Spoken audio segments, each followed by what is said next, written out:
जय हिंद दोस्तों। आज हम एक बहुत ही महत्वपूर्ण मुद्दे पर बात करेंगे। मुद्दा है ऑनलाइन गेमिंग का। भारत वर्तमान में मोबाइल गेमिंग का बहुत बड़ा बाजार बन चुका है। एक आंकड़ों के मुताबिक देश में करीब 40 करोड़ से ज़्यादा गेमर्स हैं। ऑनलाइन गेमिंग इंडस्ट्री बच्चों को, युवाओं को बहुत तेज़ी से अपनी चपेट में ले रही है और बहुत सारे साइबर फ्रॉड भी बढ़ रहे हैं। इस इंडस्ट्री अपने मकड़ जाल में युवाओं को, बच्चों को फंसाकर उनके समय, कीमती वक्त को बर्बाद कर रही है। साथ ही साथ उनको आर्थिक नुकसान भी पहुंचा रही है। एक साइबर पुलिस ऑफिसर ने बताया कि ऑनलाइन गेमिंग के जरिए स्कैमर्स न सिर्फ लोगों को ID, credit card, debit card की डिटेल की चोरी करने में कामयाब हो रहे हैं, बल्कि स्कैमर साइबर बुलिंग और ब्लैकमेलिंग तक कर रहे हैं। हाल ही में एक मुद्दा यूपी से आया था। यूपी में एक गैंग पकड़ा गया जो युवाओं को कम पैसे लगाकर ज्यादा जीतने का लालच देता था और गेम की हार जीत केवल गैंग के हाथ में होती थी। कुछ समय पहले की बात करें तो चर्चा हम सोशल मीडिया पे चर्चा में रहा था एक महादेव बेटिंग ऐप। वो एक ऑनलाइन सट्टेबाजी गेम था। इसमें साइन करने वाले users poker, chance games, card games जैसे कई गेम खेल सकते थे। इस ऐप के जरिए क्रिकेट, बैडमिंटन, टेनिस, फुटबॉल जैसे खेलों में सट्टेबाजी भी की जाती थी। इस ऐप को ज़्यादा से ज़्यादा लोगों तक पहुंचाने के लिए ओनर ने सोशल मीडिया मार्केटिंग इन्फ्लुएंसर का भी सहारा लिया। यही कारण को देखते हुए हाल ही में सरकार ने भी निर्णय लिया और सरकार ने 580 ऐप्स को ब्लॉक किया, जिनमें से 174 सट्टेबाजी और जुए वाले ऐप्स थे। जुआ से वास्तविकता में भी, हम फिजिकल भी अगर जुआ खेलते हैं तो जुए से कोई जीत नहीं पाया। पता नहीं, गांव में एक कहावत है कि जुए से बैल भी नहीं जीता है। जिसका काम जुए को ही लेकर के चलाना रहता है, तो इंसान कैसे जीत सकता है। और ऐसे में लोग क्यों ऐसे सोच लेते हैं कि हम एक सॉफ्टवेयर से जीत जाएंगे। अगर आप सॉफ्टवेयर से जीत सकते हो, इतने बुद्धिमान हो, फिर आप कोई नया इनोवेशन करो। हैं? आज लोगों की आदत और आवश्यकता इतनी ज़्यादा बढ़ गई हैं कि सब घर पे बैठे बैठे और मोबाइल के माध्यम से ही पैसा कमाना चाहते हैं। ये सब इतना आसान नहीं है। आप सॉफ्टवेयर से नहीं जीत सकते। आपको सोचना चाहिए कि जितने भी ये जो गेम्स हैं, इन गेम्स के इन्फ्लुएंसर बड़े बड़े बॉलीवुड के एक्टर्स, क्रिकेटर्स वगैरह बनते हैं, जो करोड़ों का पैसा उस ऑनर से लेते हैं जिनका वो ऐप होता है। तो आपको समझ आना चाहिए कि उनके पास इतना पैसा कहाँ से आया। वो सब आप ही का पैसा होता है।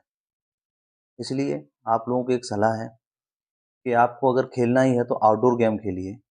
बच्चों को समय बिताइए, बच्चों को समय दीजिए। आउटडोर गेम से आप फिट भी रहेंगे, बच्चों को भी समय देंगे। अब हम मोबाइल लेकर के, आज के युवा मोबाइल लेकर के गेम्स में फंसे हुए हैं।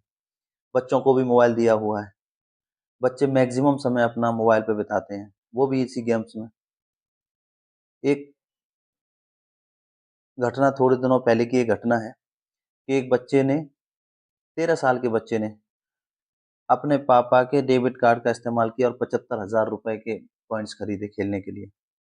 अब बताइए, 13 साल का बच्चा, अभी से इसको जुआ की लत लग गई तो उसका भविष्य क्या होगा।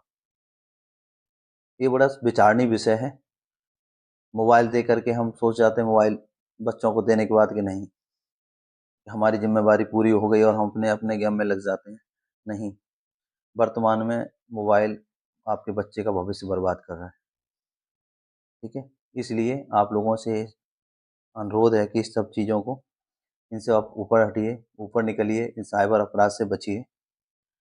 हम, चलिए कुछ पॉइंटों में आपको बताते हैं कि इनसे, जो गेमिंग ऐप हैं या जो ऑनलाइन जितने भी गेमिंग चल रहे हैं, गेमिंग ऐप चल रहे हैं, इससे क्या क्या खतरे होते हैं। अगर हम खतरे जाने तो ऐप डाउनलोड करते ही आपका नाम, मोबाइल नंबर, अकाउंट, आधार जैसी डिटेल्स मांगी जाती है। ठग इन डिटेल से अपना नाम, अपने नाम पर एक नया अकाउंट खोल सकते हैं या बैंक अकाउंट हैक कर सकते हैं। कुछ गेमर तो दूसरों को डराने, धमकाने या मानसिक दबाव डालने के लिए ही खेलते हैं। ईमेल, मैसेज या चैट में फर्जी लिंक भेजे जाते हैं जो क्लिक करते ही फोन में वायरस डाल दे सकते हैं। फ्री गेम्स के साथ ही मालवेयर वायरस आ सकता है जो डिवाइस से डाटा चोरी कर सकता है। या चल नहीं है या चोरी है, चोरी कर सकता है।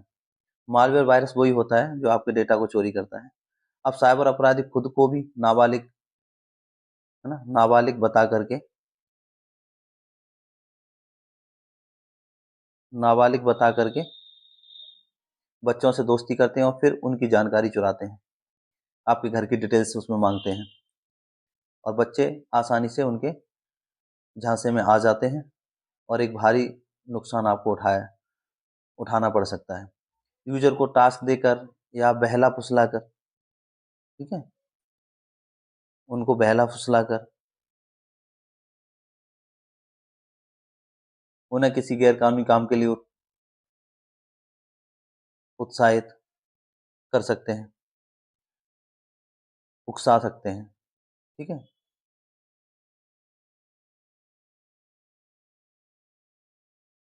गैरकानूनी काम के लिए बच्चों को उकसा सकते हैं। अब इनसे बचने के उपाय क्या हैं? उपाय जान लीजिए। तो गेम ऐप की जानकारी ज़रूर चेक कर लें। आपका बच्चा अगर कोई गेम डाउनलोड कर रहा है, पहले तो आप बच्चे को ना देकर डाउन, उसके बाद उस गेम ऐप के बारे में जानकारी कर लें कि उसका पब्लिशर कौन है और कैसा है। दूसरा, निजी जानकारी देने से बचें, ठीक है? निजी जानकारी देने से बचें। आकर्षक और सब्सक्रिप्शन ऑफर के जाल में न फंसें। ईमेल या टेक्स्ट मैसेज में आए संदिग्ध लिंक पर क्लिक न करें। क्रेडिट कार्ड, डेबिट कार्ड की जानकारी किसी के साथ भी शेयर न करें। कंप्यूटर या स्मार्टफ़ोन में अच्छा एंटीवायरस इंस्टॉल करें। टाइम टू टाइम आपके जो ऐप हैं, उनको अपडेट करते रहें। अकाउंट के पासवर्ड मजबूत रखें। मजबूत रखने का मतलब क्या है? पासवर्ड ऐसा बनाएँ जैसे आपका नाम, आपका डेट ऑफ बर्थ, कुछ इस प्रकार की जो डिटेल्स आपकी पर्सनल डिटेल्स हैं, उसको कभी पासवर्ड में इस्तेमाल ना करें। हमेशा जो साइन वाले हैं, अल्फ़ाबेट हैं, नंबरिंग है, सबका यूज़ करें और कभी भी अपनी पर्सनल डिटेल्स से पासवर्ड ना बनाएँ। मैक्सिमम लोग क्या करते हैं कि भूल ना जाएँ, इस कारण से केवल अपनी पर्सनल डिटेल से ही बना देते हैं, जो कि हैकर्स के लिए बहुत आसान होता है आपका पासवर्ड जानना। आउटडोर गेम्स खेलने की आदत डालें। कोई दिक्कत, अगर किसी प्रकार का कोई दिक्कत बच्चों को या आपके साथ हो गई है, कहीं ऑनलाइन गेम में आप फँस चुके हैं या कहीं हैक कर लिया गया है आपको, तो इस बात की जानकारी ज़रूर अपने माता-पिता को नहीं, दोस्त के माध्यम से ज़रूर शेयर करें। उसको अपने पास तक न रखें, ताकि उनको, हैकर को, बढ़ावा मिलेगा और आपको अधिक से अधिक नुकसान पहुँचाने की कोशिश करेंगे। बच्चों की एक्टिविटी पर भी ध्यान रखें।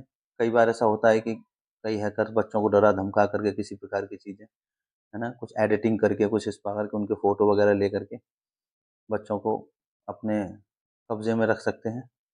इसलिए समय-समय बच्चों की एक्टिविटी पे भी ध्यान दें और बच्चों से अधिकतम बातें शेयर करें।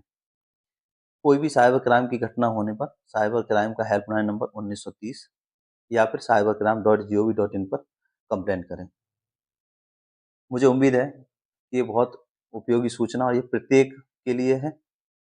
इसमें शिक्षित, अशिक्षित या गाँव या शहर से नहीं, ये प्रत्येक व्यक्ति को जानना चाहिए, और मैं उम्मीद करता हूँ कि ये आप बहुत उपयोगी सूचना आप लोगों की रहेगी और आप लोग इस पे अमल करेंगे, ताकि ये जो साइबर क्रिमिनल्स हैं या जो गेमिंग के माध्यम से लोगों के साथ जो साइबर अपराध कर रहे हैं, लोगों को ठग रहे हैं, उनकी ज़िंदगियों के साथ खेल रहे हैं, बर्बाद कर रहे हैं, ताकि उनको रोकथाम मिलेगी।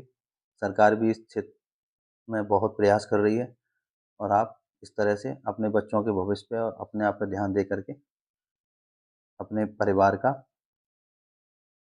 भी भला करेंगे, और साथ ही साथ सरकार का जो इस क्षेत्र को रोकने का जो प्रयास है, उसको भी सफल बनाएँगे। जय हिंद, मेरी शुभकामनाएँ आपके साथ। वीडियो अच्छा है और बहुत उपयोगी है, इसको लाइक करें और मैक्सिमम शेयर करें, ताकि ये सूचना जन-जन तक पहुँच जाए। धन्यवाद।